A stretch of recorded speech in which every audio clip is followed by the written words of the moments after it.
I should point out that if you are going to use OneNote Class Notebook with your students, that in Microsoft Teams, if you go to Teams and click on your Teams, you should already have Teams created for your classes already rostered.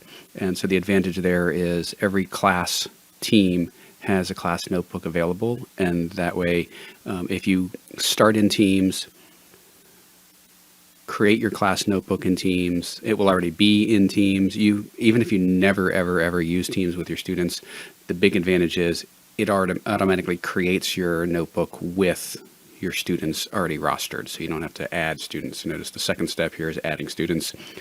So if you just open Teams, open one of the class teams that's already been rostered for you. At the beginning of the semester, Power School was already creating teams for you. If you've never been to Teams to see them, all your courses should already be in there and already rostered. So if you are going to do this, I'd recommend that you actually start there because it fills in your student names for you. I don't have Power School, so I can't model that for you.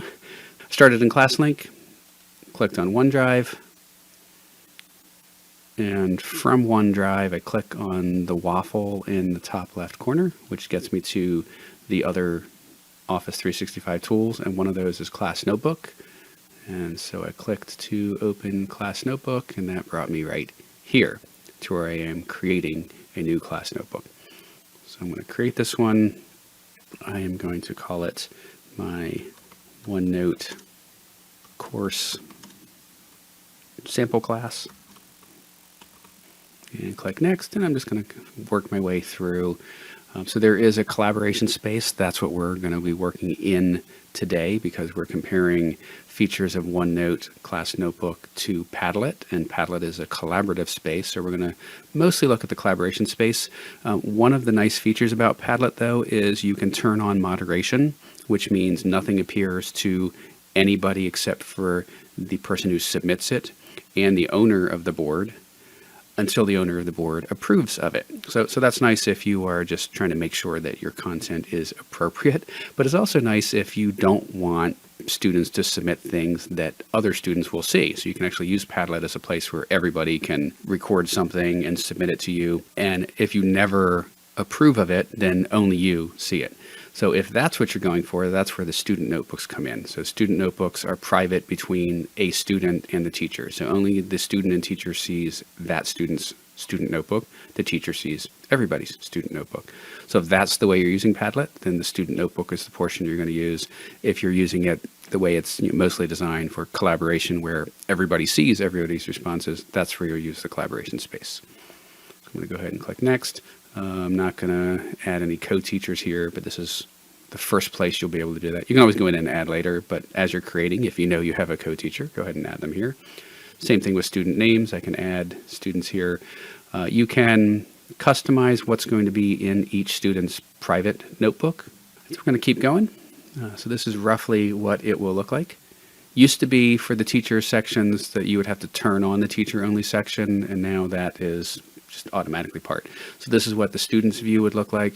Because I didn't add any students here, I don't have a student section in here. I guess I could go ahead and add my son. So now I actually have a student in my student section, so you can see what that looks like. All right, so I can open this in the app, but for the most part, our students are using Chromebooks. So we're going to try and model as best we can what students can do on Chromebooks rather than on a Windows 10. Maybe at the end, we'll show you some extra features in the OneNote app because it is a little more fully featured.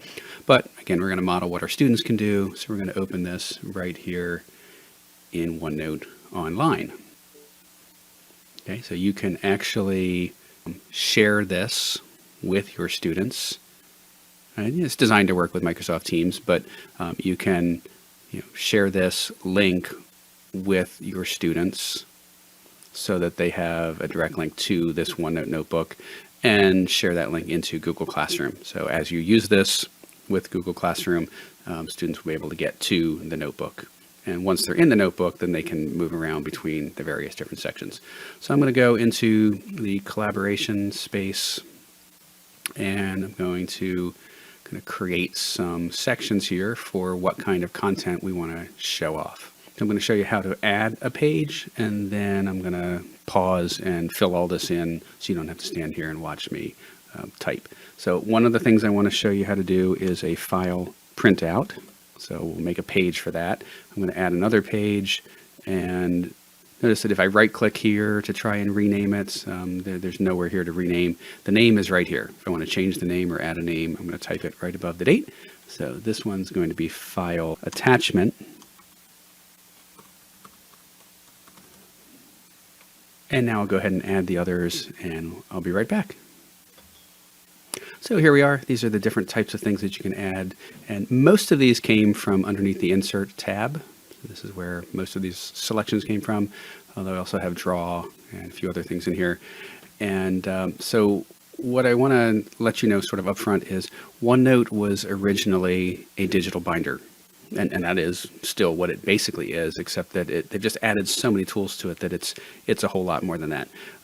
When I get back in the mood for blogging, I do all my blogging in OneNote and then copy and paste onto my webpage.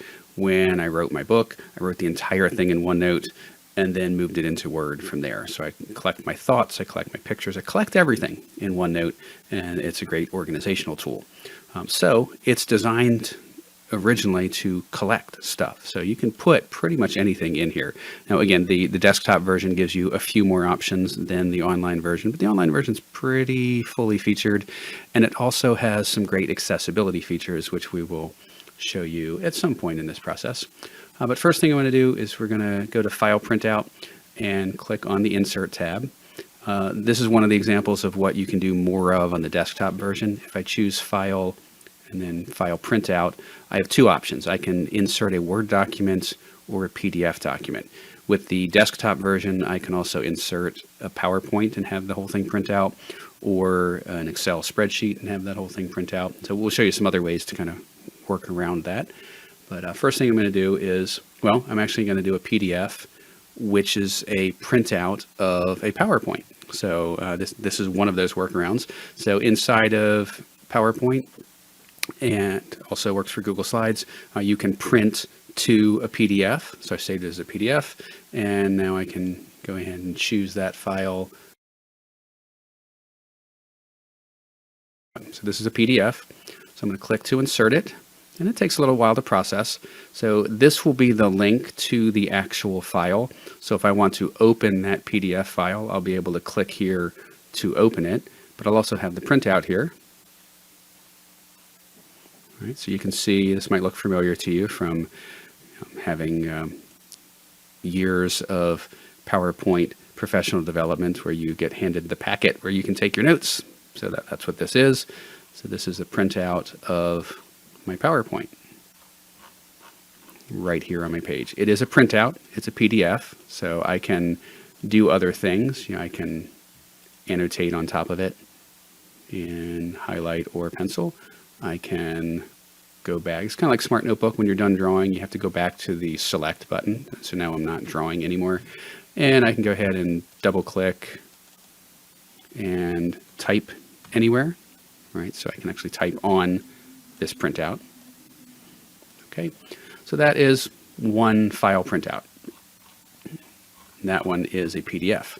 I'm going to do the same thing with Word. I'm going to choose Insert, File, Printout, and let's see, we'll stick to the same folder for time's sake, because I think I have, yep, I have Word documents. Let's go with that one. Oh, same deal.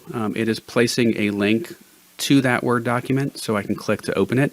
Now, because I'm working in the online version, and this is the desktop version of the Word document, if I actually click to open it, it's going to say, hey, do you want to download this?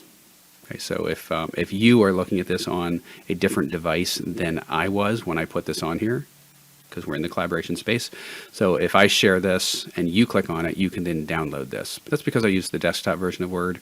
We're going to see a little bit later how you can actually open this online without downloading it if I use the online version of Word.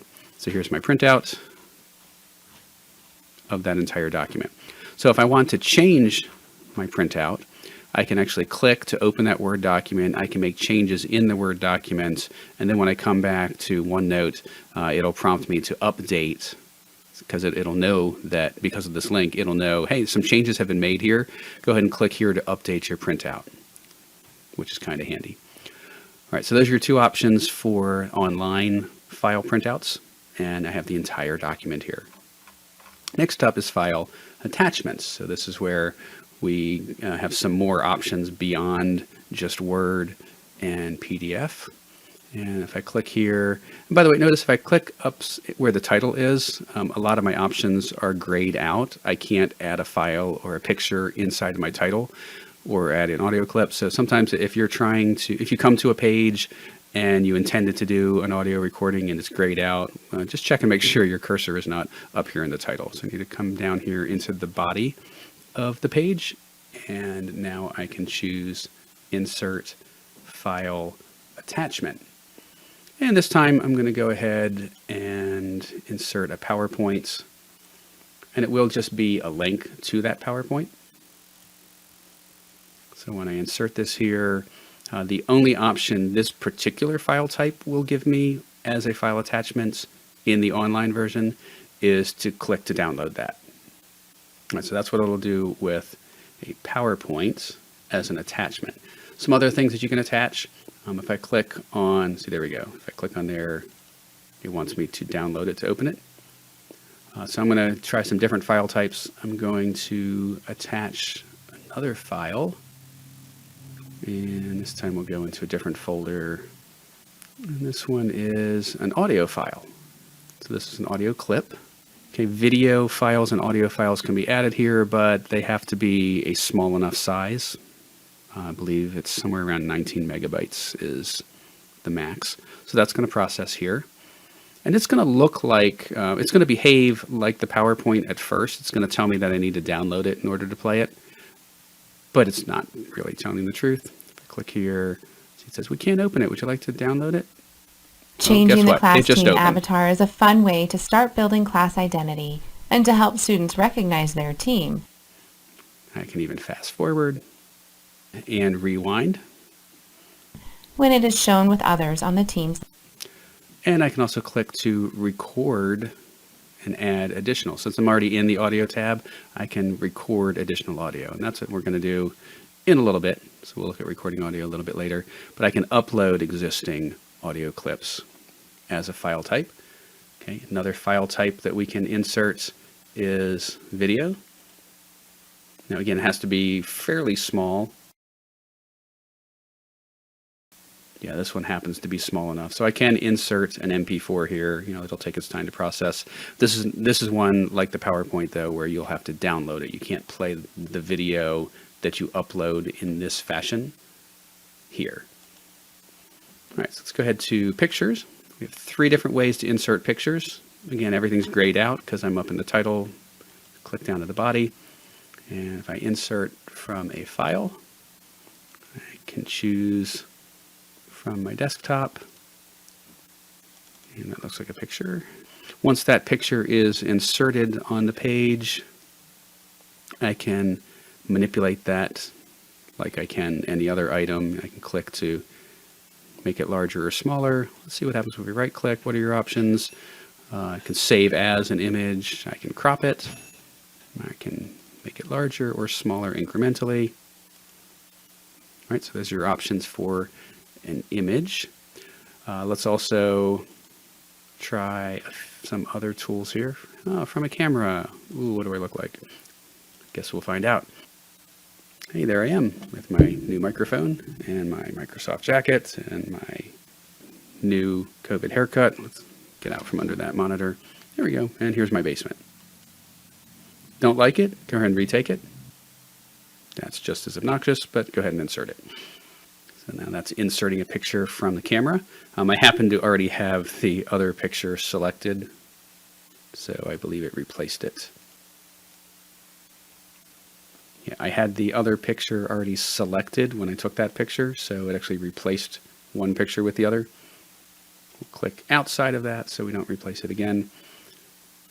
And this time we'll choose from online. And since we're in OneNote, I'll go ahead and just search for OneNote. Leave Creative Commons on. Ooh, that looks like an old version of OneNote. Yeah, this looks like the desktop version, but an older version, going back in time. All right, but this does show how you can insert text and image and also ink on top of that. All right, so 3 ways to do pictures. There we go. So we put all 3 of those back in and labeled them. This one's from the camera, that one was one I uploaded, and this was an online image search. All right, let's check out links. A lot of different things you can do with links here. I'm going to go to my Nearpod and see what does it look like when I insert a Nearpod lesson as a link. So I will grab this lesson on congruent triangles. I will copy the link and head back over to OneNote, paste the link in. Now my students can click here to start that Nearpod session. What about embed? Let's just see what this does. I already know what it does. It's disappointing. Okay, so it doesn't embed the way I want it to. Well, let's try inserting it as a link and see what happens. No different there. Well, what happens if I take that original link and I copy that? Just trying the different ways to put this in here. So if I insert this as a link instead, say this is a Nearpod lesson. Okay, so that behaves the same, except that I was able to just label it. All right, so clickable link. Well, let's try some other things. What if I do a YouTube video? Grab that share link, copy that, head back here, paste that in. Okay, so that one does embed. All right, I was hoping that Nearpod would actually embed. Well, I knew the answer, but I was hoping I can get Nearpod to embed in OneNote the way I can inside of Teams, but it doesn't. But YouTube does, and I can click play right here. All right, well, what else? Oh, I don't happen to use YouTube very often. I tend to use Microsoft Stream to house my videos.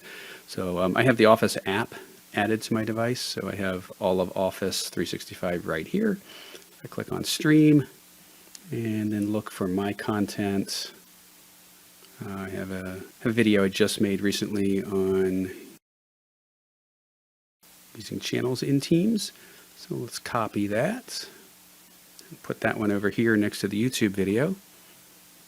And that makes sense. Microsoft OneNote, Microsoft Stream, you'd think they would work together. So here it is. I'm actually going to pause here for a moment and show you some of the features here. So when I click play, I can play the video, but I have a whole lot more options down here at the bottom. And one of them is closed captioning. In this session, we're going to look at the role of channels inside of a team.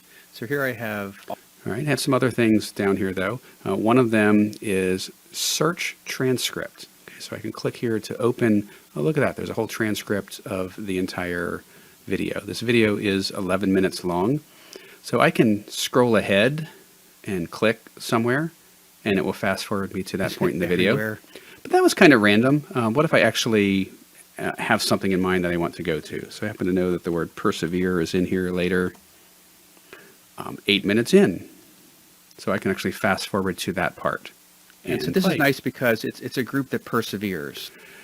Now, persevere, how did I know that that was in there? Well, because I made the video. But if this is Teams channels and I want to know about private channels, because there is such a thing, then I can search for private and I can see all the places that private channels are mentioned, and I can click on the one that looks like, oh, okay, that's what I'm looking for. I want to see all my private channels, and I can fast forward to there. Also have the ability to, of course, open this directly in Microsoft Stream. So transcript's pretty handy. You also can embed a Microsoft form into a stream video, and if I did that, then you would see a dot here, and when you click on that dot, it'll open that Microsoft form embedded inside of your stream video. All right, so that's Stream inside of OneNote. Since we started out with comparing this to Padlet, well, what happens if I take a Padlet? So here is a Padlet, and I'm going to copy the link to that Padlet, and what happens if I put that here? That's another one that embed is supported. So I can actually go through my entire Padlet page right here inside of my OneNote page. All right, so I wasn't particularly happy with the way the file attachment worked with the PowerPoint here, then I have to like actually download it.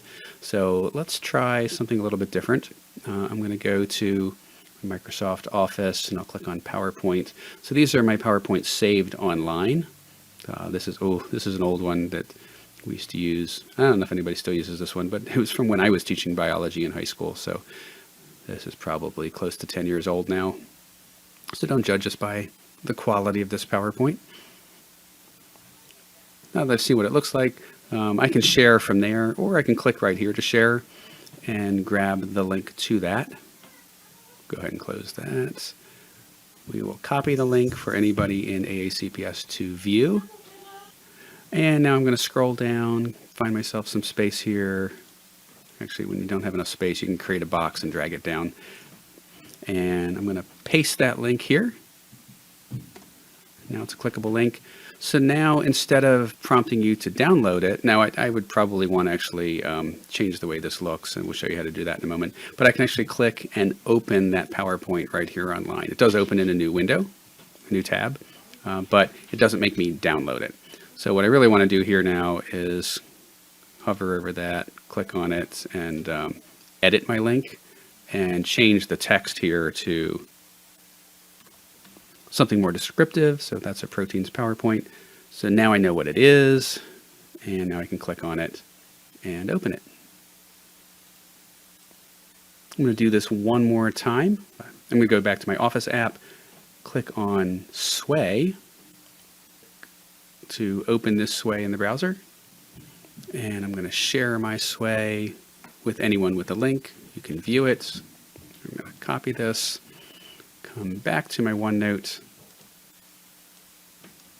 and paste that in.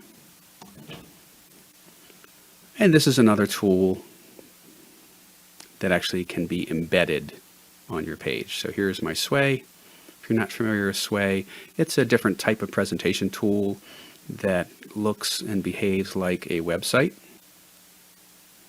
So here you can see all of the activity types in Nearpod and all of the content types in Nearpod. That's my favorite type of picture. It's the one where you can slide back and forth. All right, so this is a Sway. I have the ability to open this in a new tab. If I need it to be accessible, I can click there. I can also click to open it full screen here, which is also in a new tab. Since I'm the owner of this one, it takes me into editing instead of the play view. For you, it would take you right into the play view. So that's embedding a link to a Sway. So as you can see, depending on what type of file you add, some of these are added as just a web link that opens a web page in a new tab. Some of these actually embed right here on the page and still give you the option to open it in a new tab. All right, so those are some links. Let's go ahead to record audio. And I need to, again, click in the body of my page. And when I click on audio, we saw this a little bit earlier when we uploaded an audio clip, but I'm going to click on audio. It doesn't give you any warning. It is now recording. Okay, it tells me audio recording. I've got a stop button. So it is listening to everything that I'm saying. And you can do some other things here. So I can grab my pen. So while I'm recording, I can type or draw or write in my awful cursive. Okay. I can scroll, go back to touch, scroll around the page. I can type something down here. I can even drag that somewhere else, add another box and type some more here. I can grab the pen again and draw an arrow saying this refers to that. And when I'm all done, come back to audio and click stop. It does take a few moments to process. You can see I still have a dot to draw with, so I'm going to go back to draw. I still have a pencil selected. I'm going to go back to my type selection. Come back to my audio and click play. And I can listen to myself speaking for 1 minute and 7 seconds.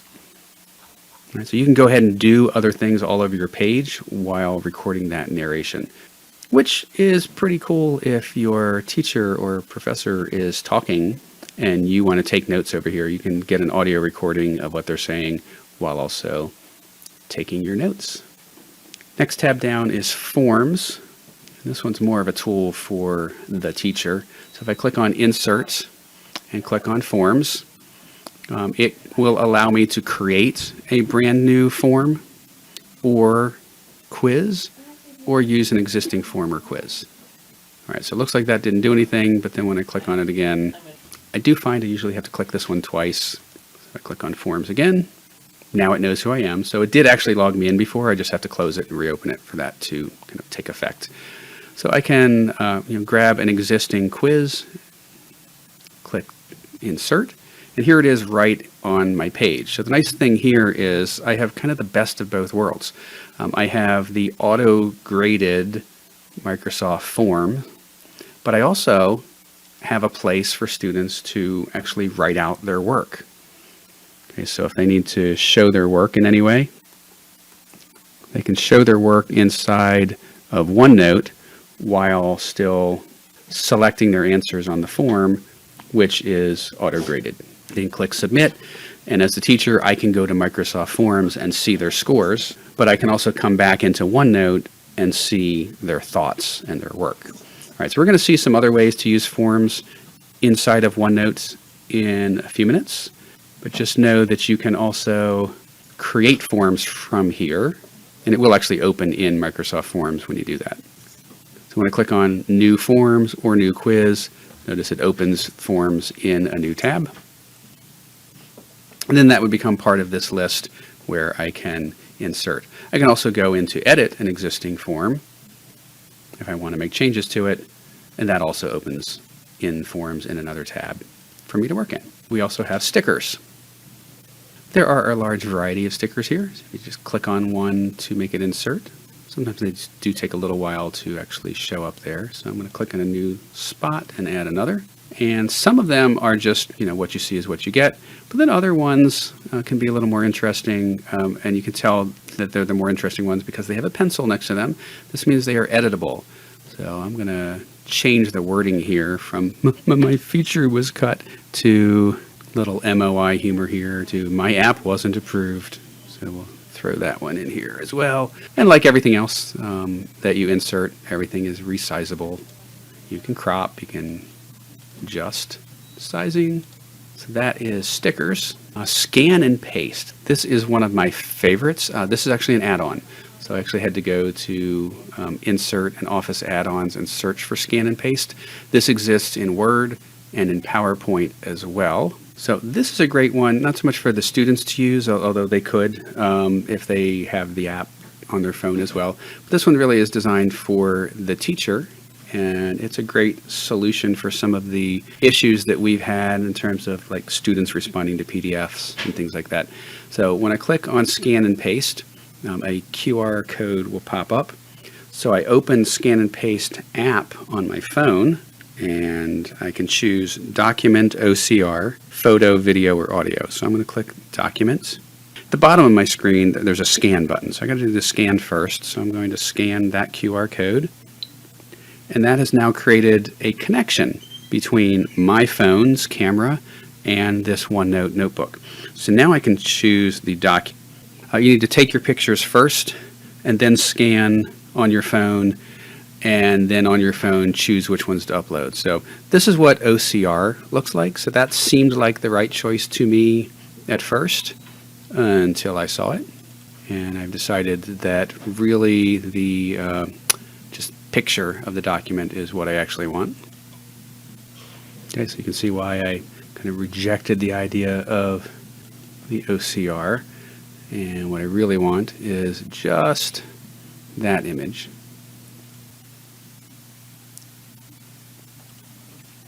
So there's my image.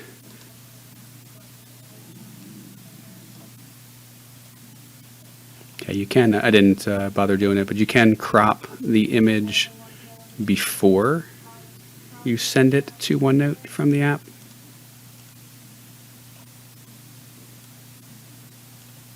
So I didn't have it laying on a flat surface and I didn't crop it. So you could make this look a whole lot better. But now I have something that my students could actually write or type on. So I can now double click and add a box to type my definitions and place that where I need them. Of course, when you're typing, you also have the ability to change your font size. So as the student, I can make my picture larger as needed, and I can also make my font size larger or smaller as needed as well. So that's scan and paste. If we look at copy and paste, I happen to be on a Windows device, so I can't really model how this would work on a Chromebook, but I'm using the Windows Shift S keys to just grab a screenshot, and I can paste that right here. And while that's processing, I'll point out that in the bottom right corner, I also have the Windows Ink workspace. If you're on a Windows device and you don't see that, you can right-click in the open space down here in your taskbar and click here to turn that on. And what this allows you to do is take a full screen snip. So now I have the whole page here. If I didn't really want the whole page, I can still kind of zoom into a certain section like I did before. But this gives me the added ability to now annotate. I also have, I have an eraser, I have a ruler, and a protractor. Notice that after cropping, when I click uncrop again, I still have the whole page available. So this is nice because I can save something that I've cropped. So let's say I wanted to save this image. And then I can come back in here and just move this. I don't need to retake the picture. I can change what I'm cropping to. Then I can save this image. And then I can come back in here again and move what I'm cropped to and save this image. So you just click here. You can save this as an image, or you can copy this. So if I choose to copy this, then I can now paste it here. Or if I chose to save it as an image, then I can insert it as a picture instead. That's all that's available for copy and paste. And finally, we haven't really done much with typing, so let's go ahead and type some text here. This is one text box. I can choose another location and have an additional text box. I can choose another location and have yet another text box. I can click and drag those around. So this is more like PowerPoint than Word in that I can put anything I want absolutely anywhere. If I wanted text here and here in Word or Google Docs, I would have to go either space, right? So, but in Word, I have to tab my way over. So here I can put anything I want absolutely anywhere I want. But another thing I want to show you at the text here, we'll copy this onto our text page. So now I have a bunch of text here.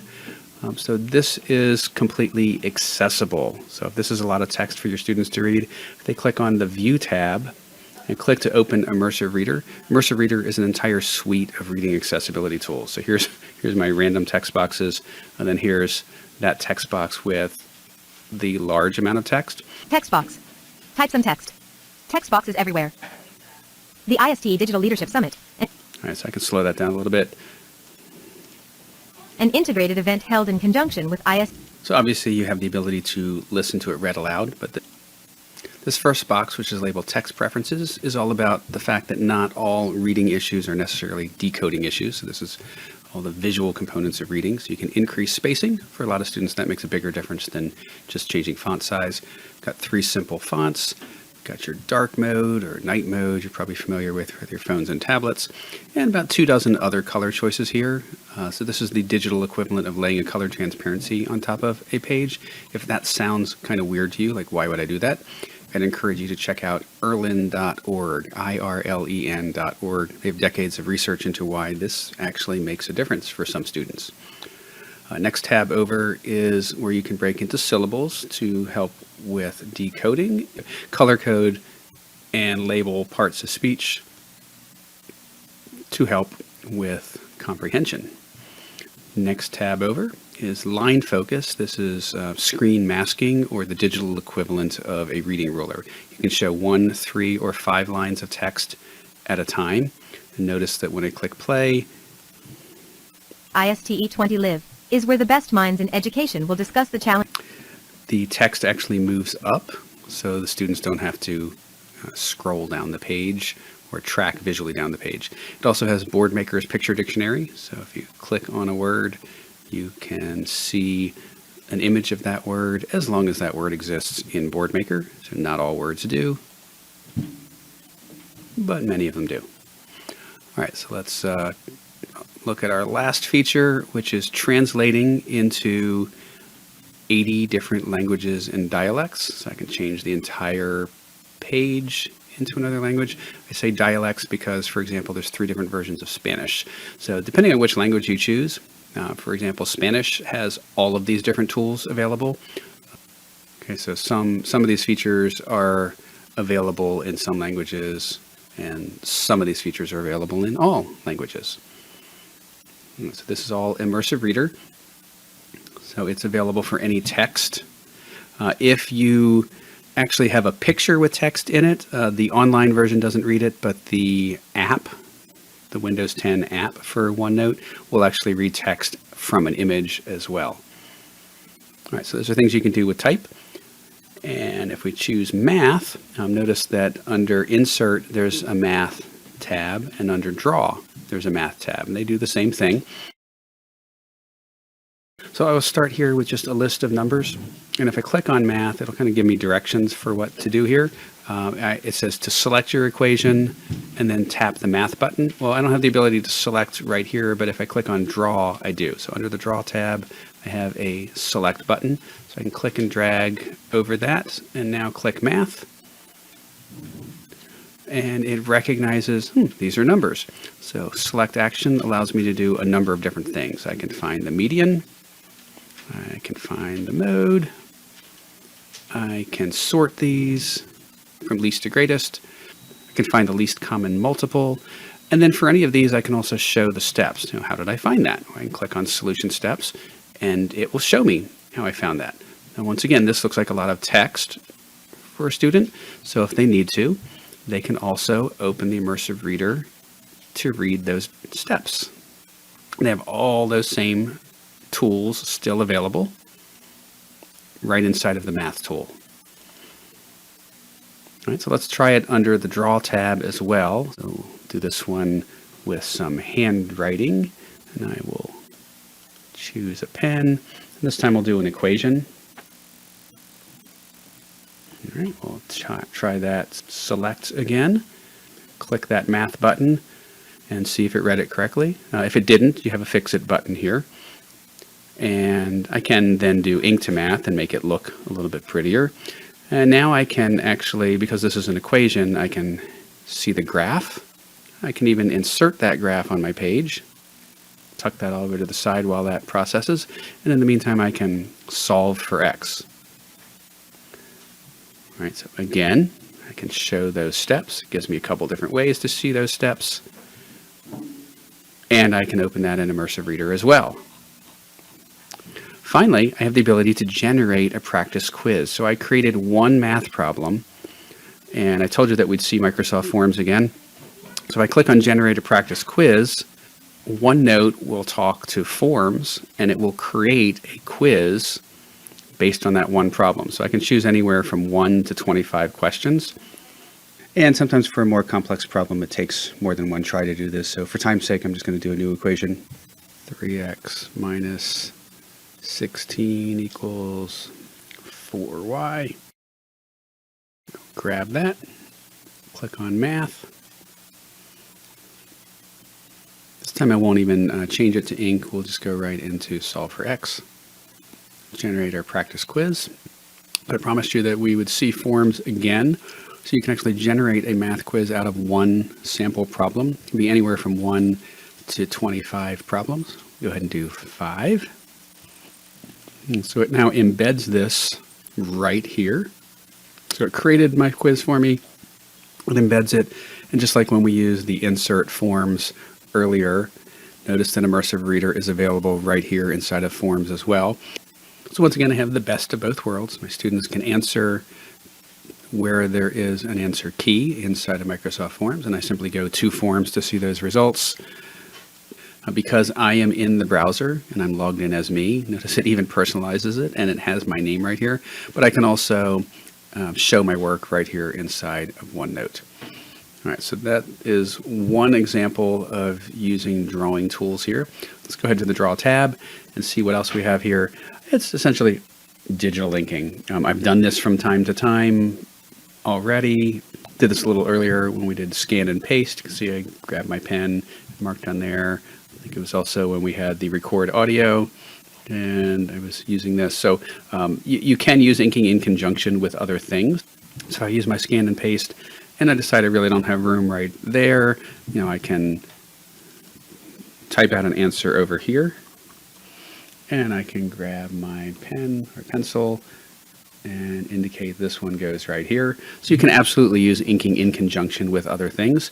If I use the record audio, I could actually right now record some audio, and notice the audio recording is right here. And when I'm done, I can click stop. And so my context for my audio is, well, I've just circled and drawn an arrow to show you where I was talking about when I said that. So I can click somewhere else and turn on audio and record, and I can have another recording right here, and I can grab my pen, my pencil, and indicate that this audio recording refers to this comment, or in this case, this teacher's name. I am neither artistic nor someone with particularly good handwriting, but you can, of course, handwrite on your screen.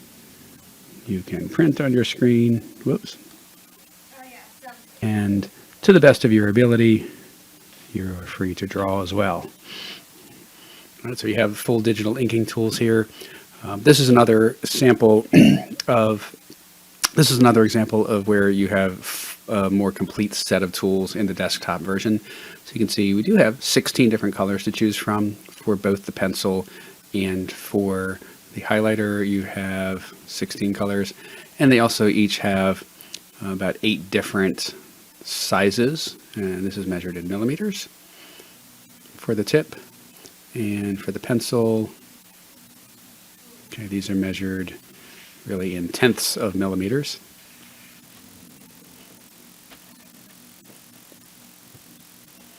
And here's just the desktop version of the app. So when I come to draw, you can see that there are more spaces for pencils here, and you have, in addition, pens. So if I click on the drop down here, I can choose different colors, and I have a lot more options. So I can choose ranges of colors.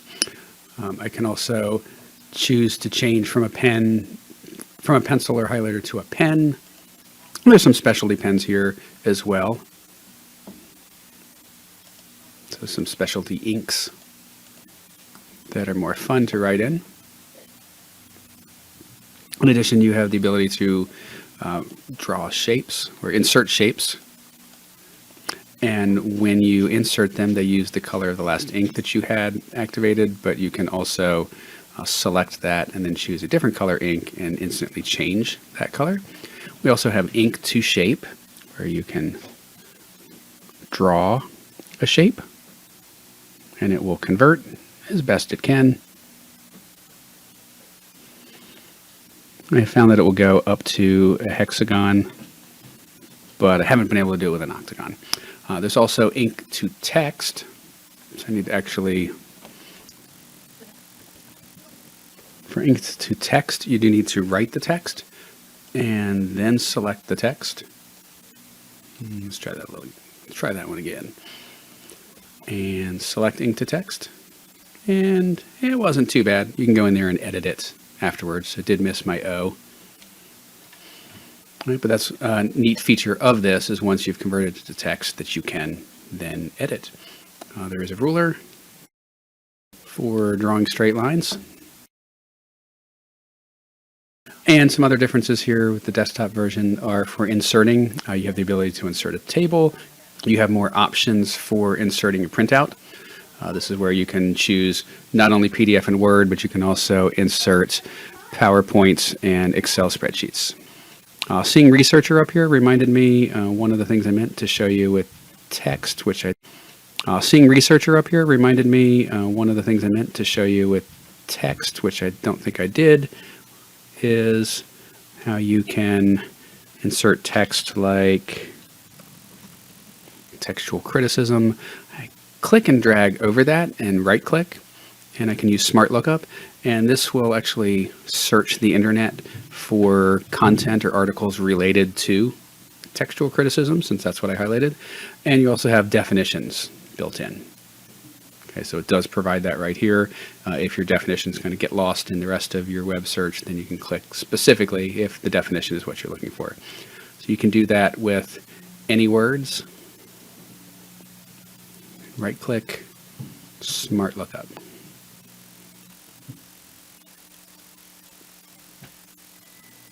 Notice the results include images as well. So this Smart Lookup is a tool that's available not only in OneNote, but it's also in Word and PowerPoint.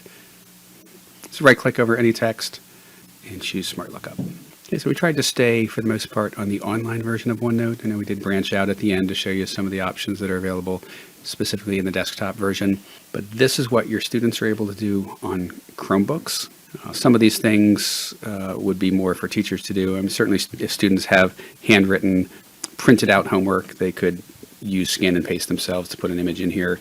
Well, that might be easier for them to just do the insert picture and take a picture from a camera and insert it here. But if you want them to be able to fill it out, well, actually they could do that as well. They could take a picture, put it on here, and then type text on top of it.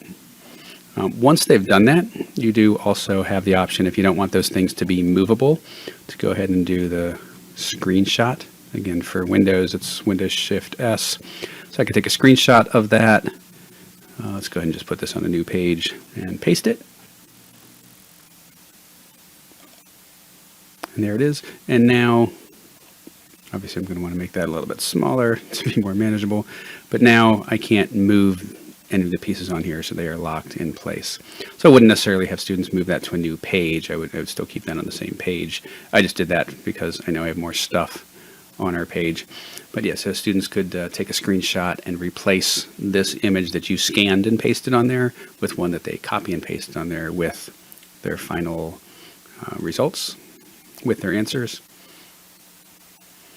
And keep in mind that you both have access to these, so you can do the scan and paste, share this page with the students. Students can respond on here. They can do a screenshot and replace this with their screenshot. You can come in here and insert stickers and give them feedback and record audio feedback.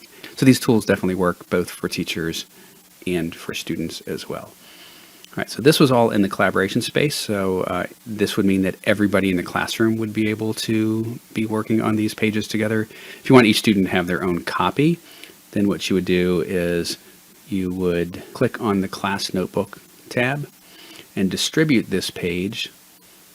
And you can distribute it to an individual and just select certain students to receive it. You can distribute to groups. So these groups persevere. So unlike in Google Classroom, where if you're going to distribute to a small group, every time you distribute, you have to say who's in that group. So these are groups that actually last. So once you, so if you have a group that receives certain accommodations, you create that group, and you'll be able to distribute assignments specifically for them with those accommodations. And you can also just do distribute group to send to everybody in the class. And this will place a copy inside of each student's personal notebook. So you get to decide where this goes. In this case, we'll throw it in under homework. It does show you the progress. One nice thing about Google is Google always syncs faster than OneDrive does. Okay, Microsoft doesn't sync nearly as fast, but that didn't take long because it was only one student. And if we click on homework, there's that page. And it does take a little while for the picture to catch up as well. The inking always shows up before, and the text shows up before the image does. So you can come do other things and then come back. Hey, there it is. And sometimes just leaving and coming back is all it takes to get it to show up. And now Timmy has his page to write on, and anybody else in the class would have it in their own homework section. And so as the teacher, I have access to everyone's sections. So I can, if I'm just using this in class notebook, I can just go from one student's homework page to another. If I'm using this in Microsoft Teams, then I can actually distribute it as an assignment in Teams rather than just distributing a page in the OneNote notebook. And then I can scroll through it the same way you can with Google Classroom. Again, just like Google works better with Google, if you were to do that in Microsoft Teams, then you could actually assign this specific page to everybody for homework, and then you can you have an arrow in the top right corner where you can flip from one student's assignment to another without having to open multiple folders to get there.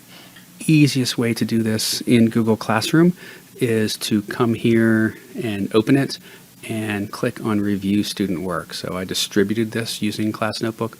If I select Review Student Work, I can choose which section to review, and this would be the homework section. And then I can choose which page to review, and I only have one here. And this would allow me to scroll from one student to another, which again, I can't really exemplify for you here because I only have one student. But once I select a section and a page to review student work, I can scroll through one student after another, just like you can with attachments for assignments in Google Classroom. Once I come in here and click page locking, what that means is the student who I select can no longer make any changes to this page. So I distributed a copy to them, they can edit it, but I have the ability to prevent them from editing any further if I choose page locking. And I can sort by first name, or I can sort by last name. Real easy to switch those back and forth. So there you have it. If you're using OneNote Class Notebook as a way to distribute to each student, you have that ability. If you are using this strictly for the collaboration page, which was our original intention here to show you how to replace Padlet with Class Notebook, then you would just do all of this inside the collaboration page. And rather than having different types here, you would have different topics. So if I want, what is this, My Fierce Padlet? So if whatever I was going to do on My Fierce Padlet, I would just label this page My Fierce OneNote. And this is the page that everybody would respond on instead of this page. So just sort of round out our little coverage here. We've talked about the collaboration space. We've talked about the students' notebooks. The content library is a place to put read-only, so only the teacher can edit what goes in here. So you can give directions and syllabi, things like that. And the teacher-only section is a great staging area. I've actually taken an entire semester's course off of Blackboard and moved it into the teacher-only section. And that way, as we get to different assignments, as we get to different topics, I can move them to the content library so students can see it, or I can distribute it to students so they can work on it. This is my staging area for really, I can put my entire curriculum inside of the teacher-only section, and students can never see the teacher-only section. You just distribute from there as those pages are needed. All right, so this is a quick crash course in OneNote, mostly about the collaboration space. So thank you for watching this crash course on OneNote.